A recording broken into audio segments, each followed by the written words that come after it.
This video is going to be slightly different to those that you may have seen in the past. This time, I am going to take a different approach in the sense that there is going to be no PowerPoint presentation as I discuss with you risk and uncertainty in the short term. We are going to cover the different attitudes to risk and how in which each risk taker may evaluate their options in different ways. So first of all, then, you need to be aware of the difference between risk and uncertainty. So two very interchangeable terms they may seem, however, two very different terms at the same time. So first of all, we have risk. So this is quantifiable and outcomes will always have an associated probability with them. Contrary, uncertainty is unquantifiable. Then outcomes cannot be mathematically calculated. It is going to be very difficult for corporations to actually be able to incorporate these into any decision-making models because it's uncertain. So the first thing that we're going to have a little look at is that of expected values, quite easy to calculate as well.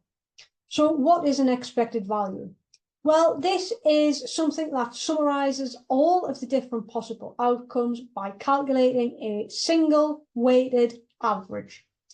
Ultimately, it is the mean that we are looking to calculate.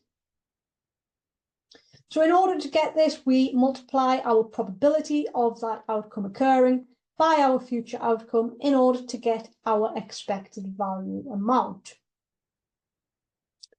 A risk-neutral decision maker would take this approach and they would use expected values. Something else to be familiar with then is something called payoff tables. So these are going to show all of the different profit or losses that can be made from a decision. There are normally two factors that need to be considered with this. That is demand and supply. So demand is always going to form on one axis of the table, while supply will form on the other. The table is going to show different profits that each combination of demand and supply will make. The probabilities that are used on these different profit levels are going to be used in order to calculate our expected profits. These values can then be used for future decision-making techniques. So, expected values, of course, do have advantages and disadvantages, as does everything. So the advantages then of using expected values is that they take risk into account, which is obviously important. That is why we are doing this activity. They are going to make it simpler to actually make those decisions for higher management. And the good thing is, it doesn't take much time to do, simply because it is an easy calculation in which can be done in a few moments. But there are disadvantages. Probabilities are going to be subjective. There is no one-fits-all approach. Not everybody may agree. It gives little meaning for a one-off project. Expected values are only really going to be helpful in the long term with those decisions that need to be made on a constant basis. And ultimately, it does ignore attitude to risk. Therefore, assuming the risk maker is decision neutral. And ultimately, the answer may not simply exist. So with that in mind, then, we need to think about, is this the right approach for us? So I've mentioned that expected values are taken by a risk-neutral approach. This, therefore, ignores the range of outcomes and it aims for the highest expected value. Not all decision makers are going to want to stay risk-neutral. You will see decision makers who are risk-averse. This ultimately means that they are going to aim for the best possible outcome in the worst case scenario. That means they will take a Maximin approach. They are going to ignore any expected values. They are going to determine the minimum payoff under each supply level, and they are going to choose the supply level with the maximum of those values. But we then have the opposite end of the scale, which is that of a risk seeker, which some people would argue to be a good business person, you have to take risks and you have to be a risk seeker. So ultimately, you are aiming for the best possible outcome in the best case scenario in this example. You are going to be using what we refer to as a Maximax approach. This is ignoring expected values. It is determining the maximum payoff under each supply level, and it is choosing the supply level with the maximum of those values. We also have to think about a risk-averse approach and a sore-loser approach, though. This is what we can refer to as the mini-max regret. So we are aiming to minimize the regret from making a bad decision. What is regret then? Well, regret is the opportunity lost through having made the wrong decision. So in order to work this out, we need to find the maximum payoff in each demand role. This is what we could have earned had we made the right decision.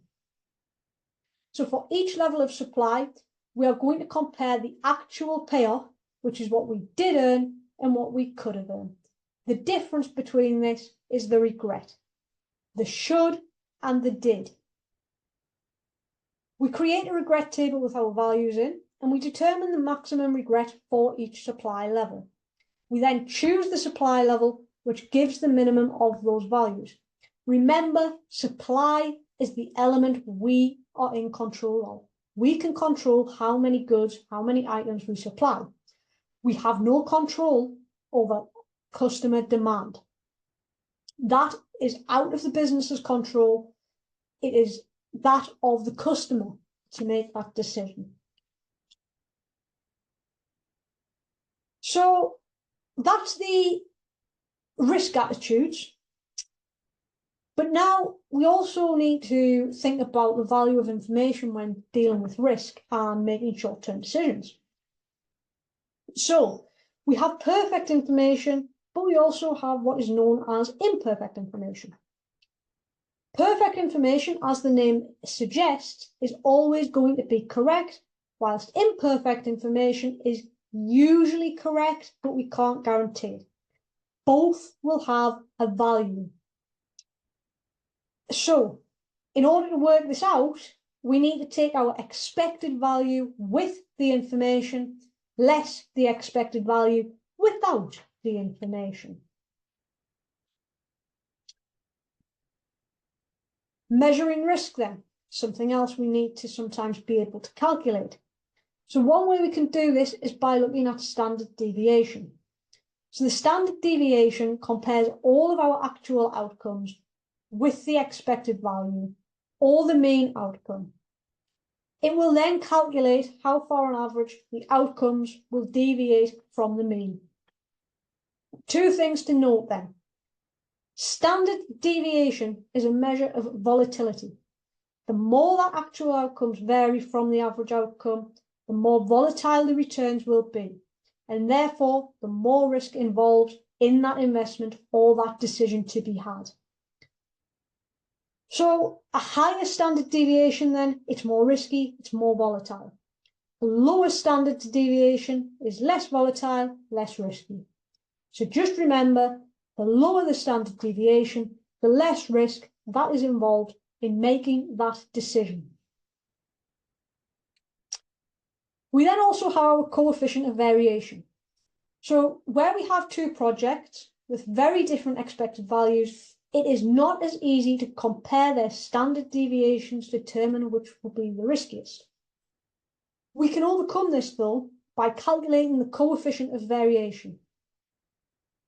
This can be done by taking our standard of deviation and dividing that by our mean. This is going to measure the relative size of the risk for any projects which have very different standard deviations. The smaller that coefficient is, the less dispersed the outcomes, and therefore the lower the risk of the project. So the lower coefficient means the lower the risk.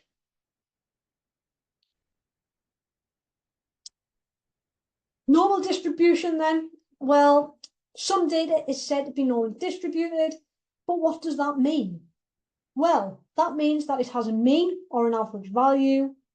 50% of values are going to be higher than the mean, whilst 50% of values are going to be lower than the mean, and 95% of values are going to be within 2 standard deviations of that mean value. When you see a graph showing normal distribution, anything under the normal curve is going to represent a probability figure. So, moving on then, the next way that a risk taker may evaluate risk is by looking at a decision tree. So decision trees then are going to force a decision maker to consider the logical sequence of events. It basically identifies a more complex problem and breaks it down into smaller chunks for business owners to be able to see.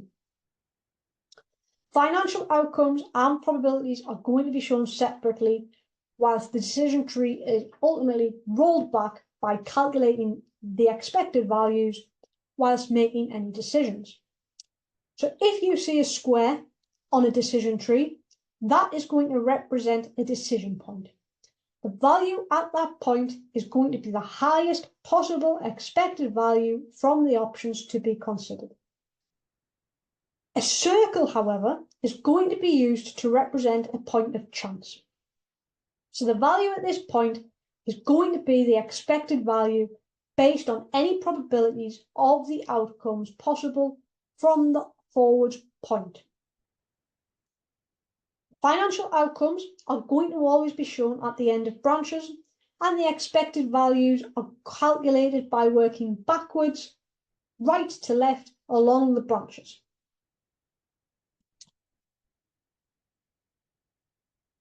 So, moving on to joint probabilities then. So, in practice then, a greater number of alternative courses of action may exist. Uncertainty could be associated with more than one variable, and the value of variables could be interdependent, which can give rise to many independent and different outcomes. So when we are considering joint probabilities then of 2 independent variables, we have to multiply their probabilities together. Something else that a risk taker may have a look into is something that we call sensitivity analysis. So this takes each factor in turn which is uncertain. It is going to calculate the chance that would be necessary if change was made. It is going to ask the what if questions before the decision is made. Again, has its flaws, has its advantages.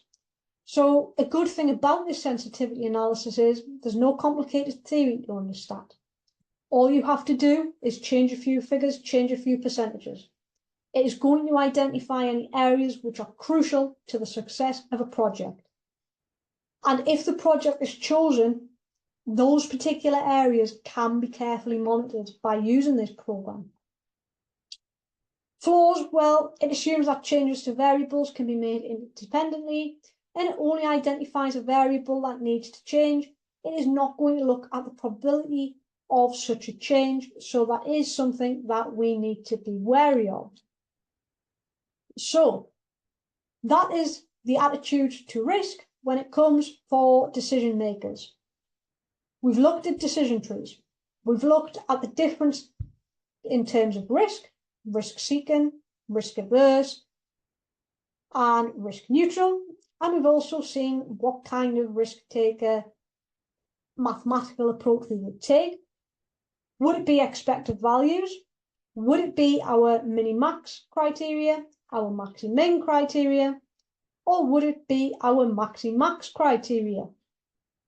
So hopefully that bit of theory has been useful for you.